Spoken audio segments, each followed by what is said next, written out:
isang nalileft out is maging parehas po sa kanila. Yun po yung So may ginawa siyang extra Opo, effort, nag-effort no? siya para... Pero bakit niya ginawa yun? Kasi parang siya mismo may access naman na kaya niya naman. Kaya mas binigay niya dun sa mas nangangailangan. Okay, so ano kaya ang ibig sabihin ng equity? Siguro po,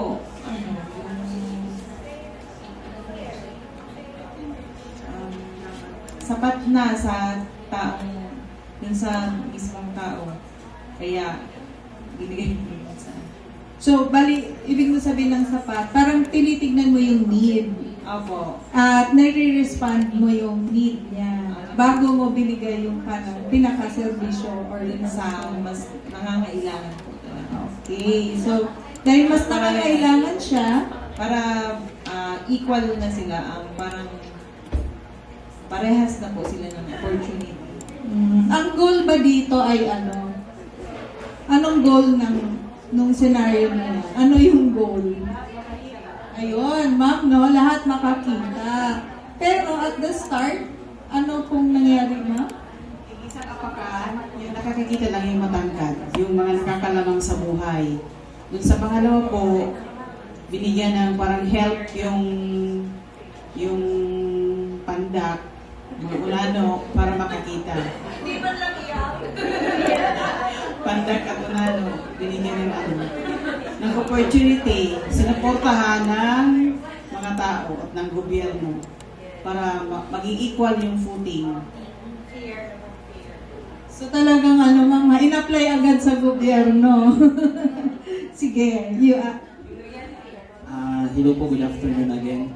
Based on the picture po ma'am, we could clearly see that equality is being given the same services, the same amount, the same treatment, while in equity, you are being given services based on what you really need, and at the same time, the goal is fairness. Kasi for example, it could be applying into a different scenario. Equality is being given, for example, the same size of shoes. Lahat tayo 8. But in equity, you're being given pairs of shoes with your own size. That's equity. sige. So ngayon ko lang narinig ang shoes, usually pizza pie. So yun daw mas gutom, bibigyan natin ng mas malaking slice. Di ba? Sir, ano po ang masasabi niyo sa third picture? Yung reality, yung sa ngayon real talk. Kung sino yung meron, siya pa nang nagkakaroon. Yung wala, lalo pang nawawalan. Yung pandak, lalong nahupay. Sige, so nakita niyo po yung difference, no? Ng equality, equity, and reality. So, ano po ang totoo sa atin? Dito sa Vera. Yes, Jane. Actually, ma'am, may parang yung reality po talaga natin. Kasi ngayon, yung mga nasa baba, yung mga poor ng tinatawag, nabibigyan na sila ng opportunity ngayon through 4Ps. Yung mga national government, mas marami. Unlike yung sa average po natin, nasa middle class, na which is ang dami po. Sa totoo lang, hindi sila kasabay doon sa mga benefits na yun, pero sila po yung kinukuha na ng tax. So, parang yun po yung reality natin. Actually, yung reality ito na nasa yung pangatlo, yun naman talaga yung simple definition natin ng reality kasi talaga, privilege na talaga yung mga nasa taas. Parang wala na silang chance para bumaba. Yun lang. Thank you. So, iba-ibang situation din, ano? Ano ang reality sa Karamuran?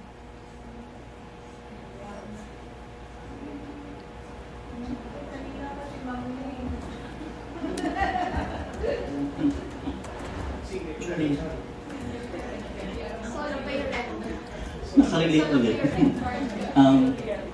Sa Baka masabi ko pa yung totoo. Hindi naman po.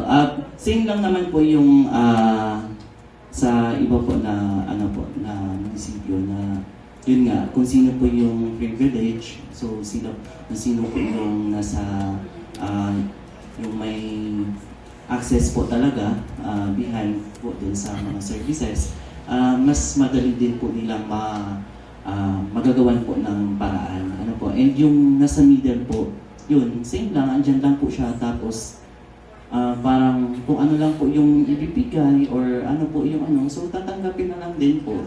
Kumbaga, salamat na lang kung meron po. Ano po.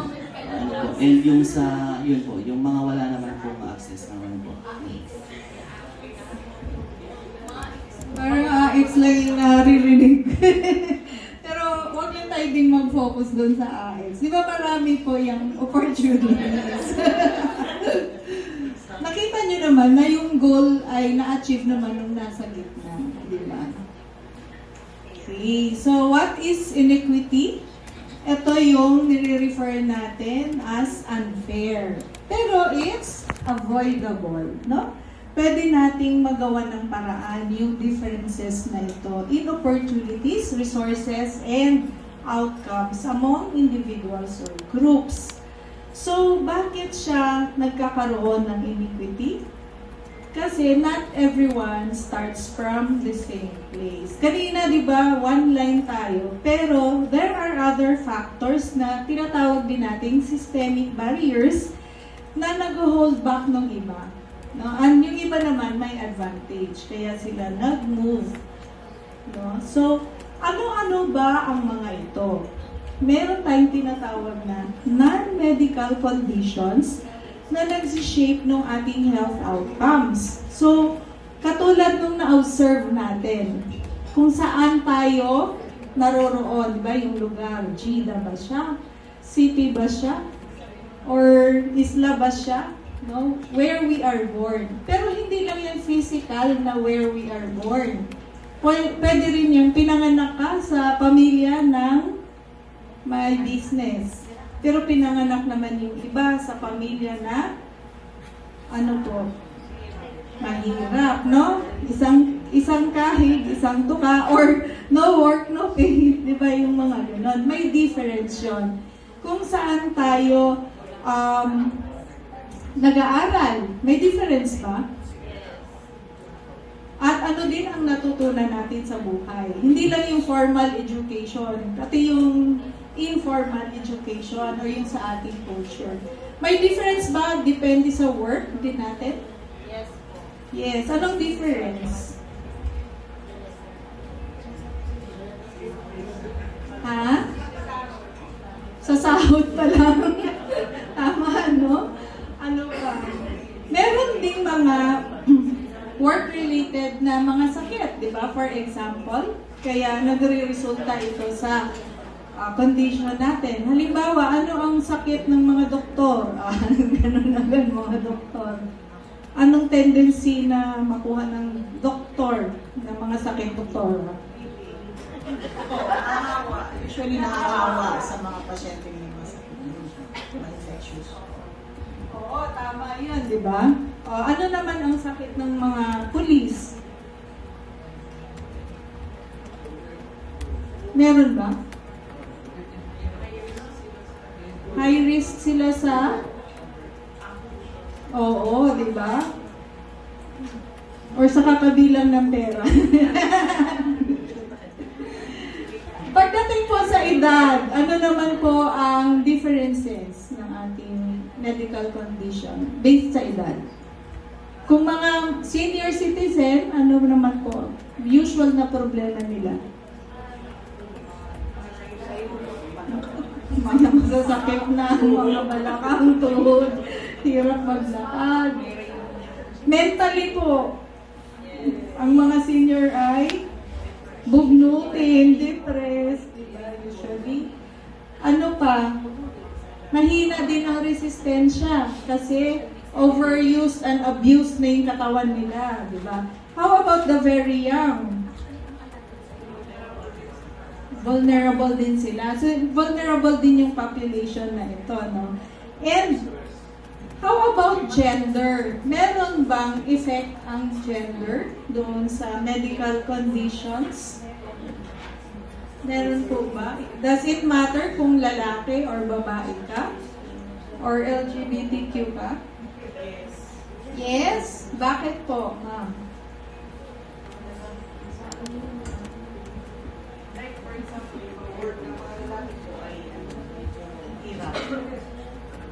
Yung sabing mabigat ang mga trabaho ng mga lalaki sa field, sa farm. So, ano usually ang nangyayari sa kanila in terms of health?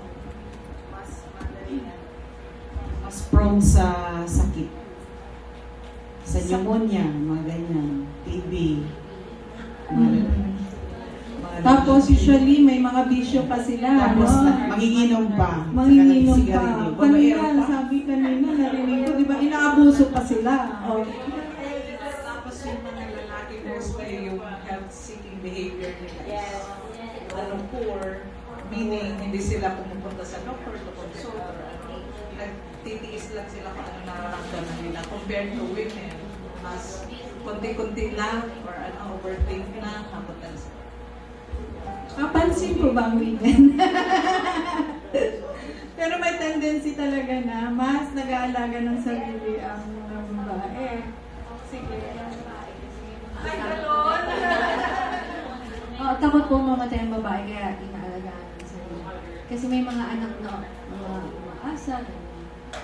Pero ang lalaki kasi parang yun lang.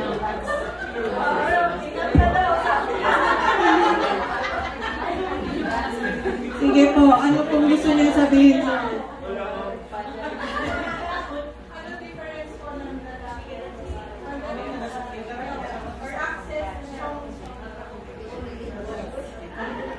Parang wala akong comment. No? Kasi, hindi naman. Sa healthcare kasi, mas ano yung sa babae kasi, mas maingat din sila kaysa sa amin. Kasi sila, isa lang ang stress nila, lalaki. Kami marami. Sila, stress din sila. Stress namin sila. And sa amin, is yung income. Mag-iisip ka pa kung ano pa. Sa healthcare kasi, di ba? Sige, yun naman. Sino kumukontra?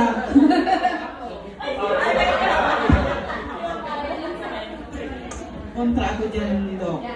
Kasi yung lalaki, kung ano yung income niya, ibibigay lang sa babae. Yung na-stress na, yung babae binibigyan kasi siya na yung magbabudget sa anak niya. Tapos hingi ng hingi yung lalaki, wala na ako. Kahit konti lang yung binigay niya, grabe kung makahingi. Kaya sumasakit ulo ng babae, no? Opo, Kaya by napapatingin. Okay, so we agree na in terms of gender, may differences, no? In terms of access. Tsaka, napapansin nyo ba yung mga programa natin sa health? Kanino nakatuon? Babae. So, kanina, di ba, solo parent na lalaki. Parang wala siyang kamalay-malay. Ano ba yun? Di ba, ano yung pagbabakuna? Di ba? So, meron differences sa the way we design our programs, no? At yung din the way na mag-believe tayo sa based sa ating gender. So, and it affects our our health. And there are also other resources na nakaka-apekto, no, sa ating health. Ano yon? Education.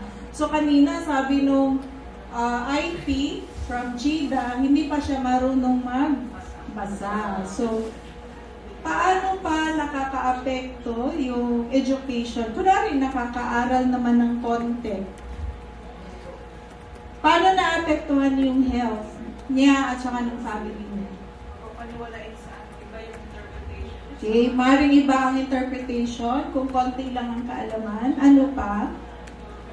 May mga paniniwala pa siya na maaaring hindi evidence-based sa mga hurug-rug. Mangkukula. Meron dito?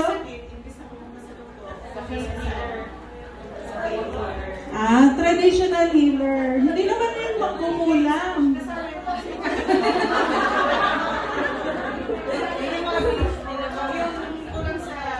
Kulang sa education, so mas na-influence siya ng mga misconceptions, superstitious beliefs. And income, paano nakaka-apekto sa ating health or ayun, albularyo. Magkano po ba sa albularyo? Hindi ba mas mahal yun? Isang manok, isang baboy, ganun. Kasi hindi ganun dito. Parang ano lang, voluntary lang yung bayan. Ano? Okay, ito naman sinasabi nila. Yung income, kasi kung low yung income ng family, definitely affected yung healthcare. Kasi ipaprioritize po nila yung mga basic needs like yung food, shelter nila, kaysa magpunta po sa titiisin na lang po nila yung Tama po yun, no? So, ang isa is, syempre hindi mo na maisip yun, no? Na magpa-hospital ka. Titiisin mo muna kasi kulang yung pera mo, no? And also, ano yung role po ng yung, kunwari, poor siya? Paano to nakaka-apekto sa adolescent pregnancy? Poor yung family nila. Mag-aasawa ng maaga. Bakit?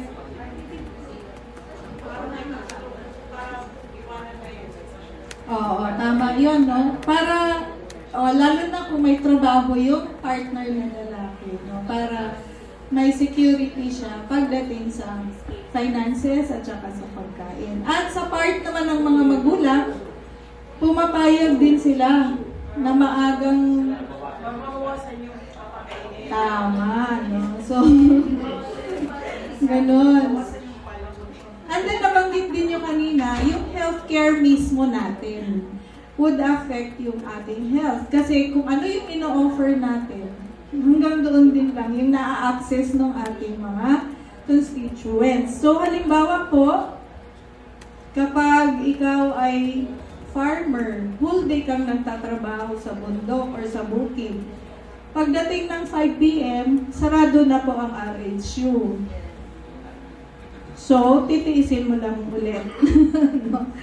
So, di ba yung iba po sa ibang mga LGU, meron silang ibang arrangements na nag-o-open sila sa gabi. Parang nagsasara sila ng ilang oras, tapos binabawi nila sa gabi. Nakita ko po yan sa Batangas. Kasi yung mga nagfa-farm sa kanila, wala doon sa poblasyon, pumupunta sa farm, uwian nila, gabi na. So, yung ibang DTTB doon na na-assign, nagbubukas sila ng clinic after 5. Kasi wala rin namang pumapasok during the day. So, after 5 sila nagbubukas. Okay? And safe environments. Paano po nakaka-apekto yung environment naman? Ito, maraming bagyo ba dumadaan sa Catanduanes? Paano po nakaka-apekto sa inyo yun? Yes, ma'am. Yung environment, not necessarily siguro po, malaki talaga po yung epekto ng environment, especially po kapag yung halimbawa po, malapit po tayo sa river or nasa coastal area po. So kapag may mga ganong instances po or yung crowded po yung place kung saan po sila naka-stay, so mas prone po sila doon sa mga health concerns po and then kung marumi po kung saan sila nakatira. And then kung malayo pa sila doon sa mga health center, so physically po, ma-redeprive din po yung right nila para makakuha po ng mga services. Tama po yun. And di ba sa evacuation center, ano ang nangyayari doon? Pagdating po, safe ba ang evacuation centers natin kapag nasa evacuation centers ang mga tao, no? Masasabi ba ng mga evacuees na nakaka-offer tayo ng safe environment at that time? Sa Pandan, hindi. Bakit po? Yung reality ito, ha?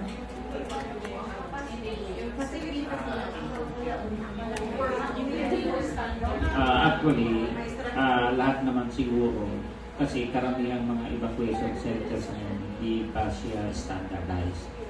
Merong kukunti but karamihang mga evacuation center like ang evacuation center kasi usually ginagamit mga barangay halls. So, kukunti pa yung sinasabi nating municipal evacuation center with complete facilities. General facility and gender responsive. So, wala pa doon sa status na yun, na ideal. So, ganun din po ba sa ibang LGU?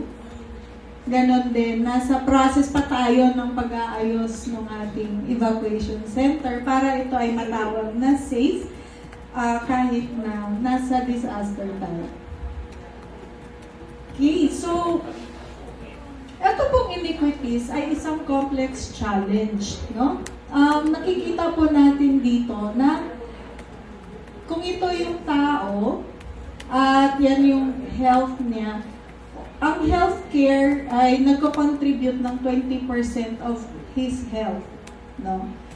The rest, yung health behavior, 30%, and 50% actually is contributed by the physical environment and socio-economic factors. So kung ano ka ngayon, anong status ng health mo, ay hindi lamang dahil sa healthcare or dahil sa health behaviors.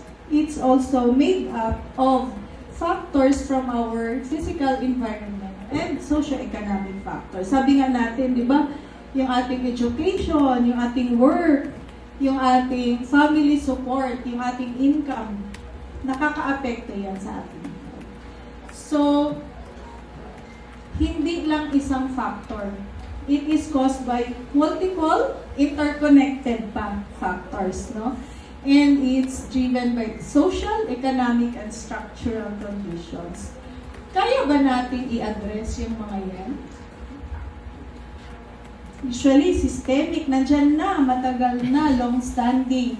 And it affects us differently. Diba? But, kaya natin i-address yan. Yun lang nga, medyo masalimuot lang. No? Kasi kailangan multi-sectoral ang approach natin. Hindi lang dapat taga-health ang gumawa yan. So, this brings us to the concept of complexities. No? Kapag complex po, ano bang ibig sabihin noon? Hindi siya simpleng cause and effect, no? Siya ay may multiple potential causes and it relates to other problems. Meron po ba sa inyong situation na may problema kayo, tapos tinry nyo siyang isolve, tapos yung solution nyo, nag-create pa ng ibang problema? Nangyayari po ba sa inyo yun? Yes? Ano pong example? Sige, doktora. Kwento. Kasi di nag-open ng birthing facility, di ba? Specifically para ma-address na po yung facility-based delivery o maalis na yung home deliveries. So what happened? Di nag-open kami. And then pag nag-open naman, ang dami namang problema. Like, pag nire-refer mo sila sa hospital, yun na, magagalit na yung hospital kasi nire-refer mo sila. Andyan na yung kulang na kami. Wala na kami, sira yung ambulance. Namumroblema kami kung paano i-refer. So, ang daming problema. And then, pumasok pa ang DOH licensing na kung saan, ang dami rin yung requirements. Hindi na kami nakahabol sa requirement. Like, ambulance, kailangan may 2 EMT emergency na kasama na team. Saan kami kukuha no? So, doon, ang daming problema ang niya. In short, hindi na namin na-renew ang license. So, tama yun, no? Sanga-sanga. So, oo. Pero, huwag kayong, mag-give up. Oo. Oo.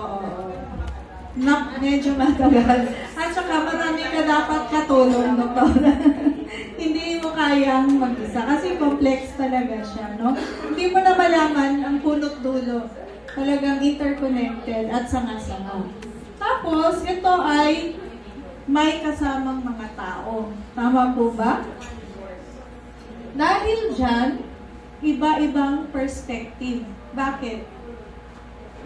Iba-ibang tao di ba? Doon sa case ni Maria, sino-sino yung mga tao na naging dahilan bakit siya naging isang pre-eclamptic case na na-refer sa ospital? RHU? Bakit? Yung tao sa RHU. Sige, so yung mga staff sa RHU, late referral and late diagnosis, assessment. Yung nakabuntis, bakit niya binuntis yung 17 years old? Bata pa yon. Tama po, di ba? Sino pa?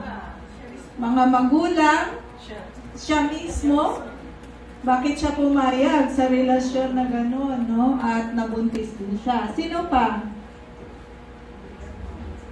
Gobyerno ng sa barangay. So yung ating MDT, hindi ready, no? Ang mga BHW. So marami tayong pwedeng ituro na may contribution doon sa complex problem. Okay? And ang third nature niya is dynamic. Ano bang ibig sabihin ng dynamic? Pabago-bago. Anong ibig sabihin? Anong pinaka-example ng pabago-bago na problema? Ayan, pabago-bago leader.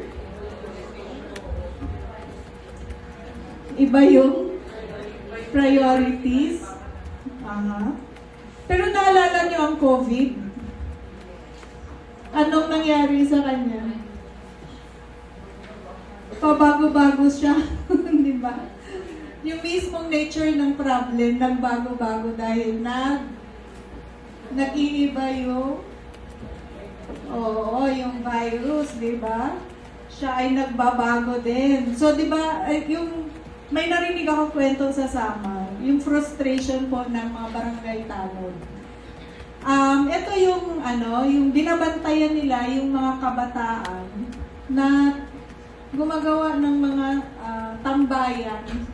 Meron silang parang kung sa HIV cruising sites. Yung grupo nila nagdi-date sa isang lugar. So, sabi nila, alam namin dun sa ilalim ng tulay. So, hinarangan na namin yung tulay. Lumipat naman po sila sa may mga puno ng niyog. Tapos, so parang lumilipat-lipat sila. So, itong mga barangay tanod, napapagod, kakahanap sa kanila kung saan sila pupunta. So, di ba, gumagalaw kasi yung problema. At kaya sinasabi natin, hindi siya madaling solusyonan. Pero kaya naman. So, paano ba natin susolusyonan yung isang complex na problema? Una, intindihin natin ang konteksto ng problema. Bakit nga ba ganito? Kadalasan sinasabi ng mga mayor, ang titigas ng ulo kasi ng mga bagong generation, Dok. Yan ba talaga ang problema?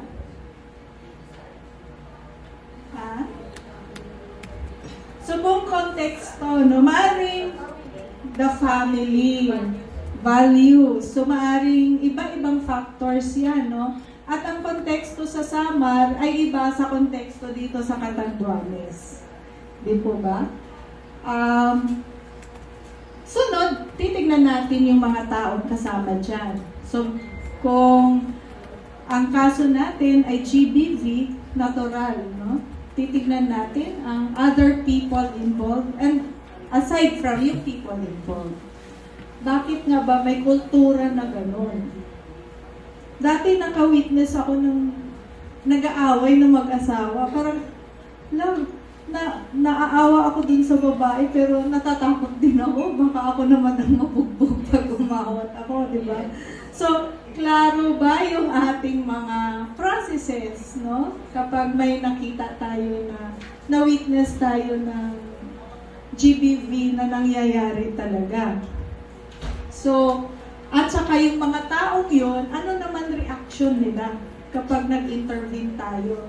Diba, ang nangyayari, isa sa frustrations din ng mga LGU, di ba po, dapat kinakasuhan, no? Like, rape victim, kinakasuhan. Kaso paano kung incest? Kinakasuhan yung tatay. Ano ang reaction ng nanay? Usually, pinipigilan yung dinidiscourage, no? Yung anak. Kasi, wala nang magtatrabaho. Diba? So, may mga ganyang reaction. So, dapat din, intindihin din natin yun para alam natin kung paano siya i-address. And then, there's a need to be creative. So, kung yung mga barangay tanod, ilan lang silang nagro-ronda at tinatakbuhan sila ng tinatakbuhan, baka hindi tama yung ronda na approach, di ba? Or yung one place at a time na approach. Kasi para din silang may cellphone. O, nandito na sa pantalan.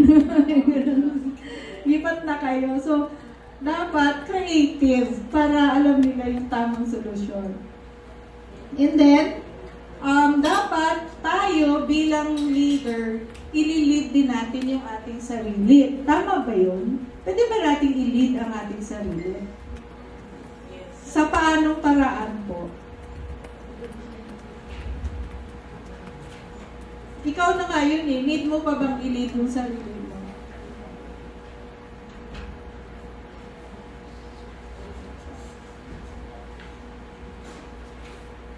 Napaisip. Yes ba, ma'am? Ano siguro na, like for example, sa amin, pag nagme-medical legal, tapos nagwe-witness sa court, siguro, the need to lead the self is actually self-awareness kung hanggang saan ka lang. Kasi there are certain situations na kakainin ka ng sitwasyon, tapos meron ka ng guilt feeling na kailangan kong may pagtanggol ito, where in fact, nandoon ka lang para makatulong doon sa case na. So, minsan kasi, as much as gusto natin gawin yung trabaho natin, may mga times na na-overwhelm tayo. So, dapat meron laging sense of self-awareness para alam natin kung hanggang saan lang, para hindi naman tayo mag-overstep the boundary, lalo tuloy makasama sa sitwasyon. Tama po yun, no? So, you know your limits, pero you also know your strengths, no? And gamitin natin din yung ating strengths. And yung ating weaknesses, gawan natin ng paraan para mabawasan. Okay. So, ang sinasabi naman natin, yung complex problems ay pwedeng i-address through a health change model. At ito yung pinopropose ng ating programa. No?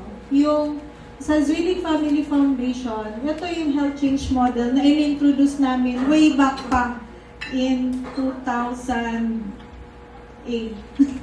2008. Pero na-introduce din ito dito sa Catanduanes noong mga 2013, 2014. No? So, ang sinasabi natin dito, ang leader talaga ang driver ng system. No? Kung gusto mong ma-change ang system, dapat meron tayong competent leaders. No? And, pag may competent leader ka, etong leader na to would be able to adjust the system together with other leaders. No? Maaayos niya such that adaptive yung klase ng ating system, integrated, resilient, sustainable, inclusive yung ating local health and non-health system. At may makikita tayong partnerships na strategic ito para ma-solve yung ating complex challenges. At kailangan syempre may pera at may data. Na-appreciate niyo ba kung bakit kailangan ng pera at data? Yes, bakit? Pag walang pera, Wala. Nasabi na kanina ni Doktora yun, no? Hanggang papel lang po, hanggang plano lang. Pag walang pera, hindi siya gagalaw. So pag may budgeting tayo sa last day, last 2 days, lagyan nating pera. And data. Para saan ang data? Basis for planning, targeting, and ano pa? Ano po?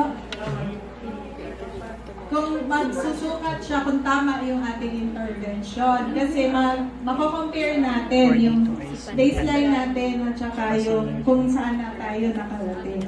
Okay, galing. Tapos, kapag ganito po yung ating sistema, mas ma-achieve natin yung better health outcomes. And in this case, ano yung health outcomes na gusto nating ma-achieve? Actually, hindi lang siya health. Pero nagsa-start sa health, maternal and child health. Ano pa? Reduction ng GBV cases. Ano pa po? HIV cases.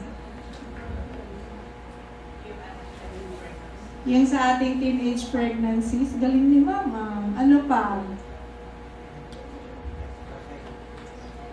Yung during resilience and development situations. Ano pa? Yung sa MISP yan, di ba? And, ano yung isang component pa? Ma-improve natin ang ating population. Di ba? Population and development. Okay.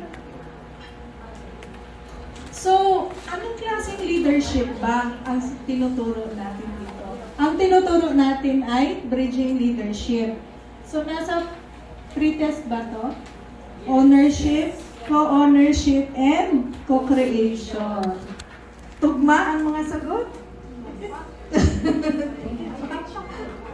Okay, sorry medyo maliliit siya. Pero meron sa inyong journal, maliliit din pala. Maliliit na at light pa ang kulay. Pero ito po yung ating process. Nag-start tayo ng ownership, then may ownership, then co-ownership. Co-ownership and co-creation. So ano bang ibig sabihin po ng ownership? Pag-ako sa Tagalog. Sa Catanduanes po, may term po ba kayo yan?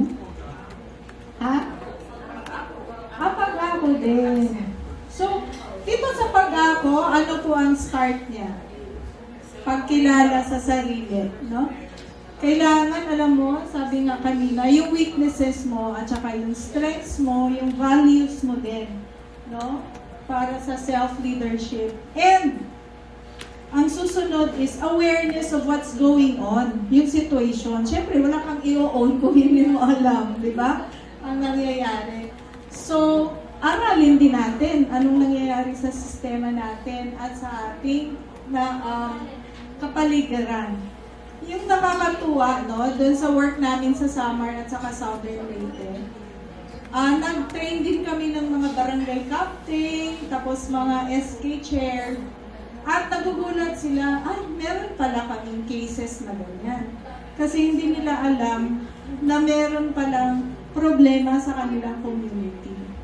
Kaya wala silang programa para sa pagiging aware nila ng kanilang mga youth na masama yung mabuntis ng maaga. So, nagtulakan pati si Kapitan, hindi ko problema yan, kay SK Chair yan. Sabi naman ni SK Chair, hindi ko yan problema, youth leader lang ako dito, nag-aaral pa ako. Diba? So, nakakatawa nung narinig nila yung situation nila. Karamihan naman sa kanila, inako nila yung problema. Okay, and sa pag-ako natin ng problema, meron tayong personal response. Ano ba itong sinasabi sa akin based sa aking values, no, as a leader? Okay lang ba sa akin na makita silang dumami? Okay lang ba sa akin na magpatuloy yung mga GBV cases? So kung hindi, as a leader, meron kang personal response. And ano yung personal vision mo as a result? Okay? So, like, may ibang mayors, sinasabi nila, gusto ko makalahati yung cases bago ako bumaba bilang mayor. Eh, next year na siya bababa. Eh, nasa 30 pa yung cases nila. Ayan. So, co-ownership, yung sunod na process. Kasi complex yung problema, yung dinescribe na ni Doktora, di ba? Nagsanga-sanga yung may mga anak-anak na problema. So, hindi kayang mag-isa.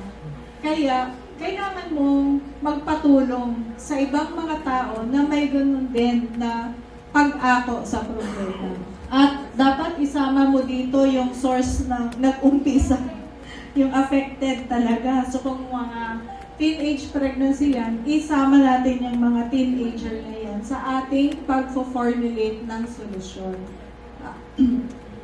So kailangan lang natin mag-build din ng trust with these co-owners. Kasi pag wala din naman silang trust sa atin, hindi rin sila tutulong sa atin. Hindi rin sila mag-open up, no? And then, magkakaroon tayo ng new relationships with them and shared vision. Kasi tulong-tulong na nating pag-usapan. Ano bang gusto nating marating bilang Karamuran, bilang Pandan, no? Bilang Verac at bilang isang probinsya. Ano yung gusto nating marating dun sa mga sinasabi natin. And so, pupunta tayo sa co-creation. So, from having a shared vision, let's move up. Gagawa na tayo ng mga bagong arrangements. Maaring ito ay mga nandyan na, pero meron palang portion dyan na kailangan nating i-tweak para mas maging appropriate siya sa ating situation. No? Okay, so, sama-samang paggawa yung resulta dito. And maaari hindi perfect yung solution na na-achieve natin. Kasi maaari ng dynamic yung problema natin. Pero, huwag yan magpapigil sa atin na mag-implement na. Kasi pwede naman natin i-try. And kung hindi pa gumagana, try ulit.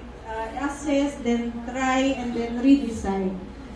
Okay? So, yung sunod po is a video para mas makita ninyo paano po in-apply yung prosesong ito ng isang mayor.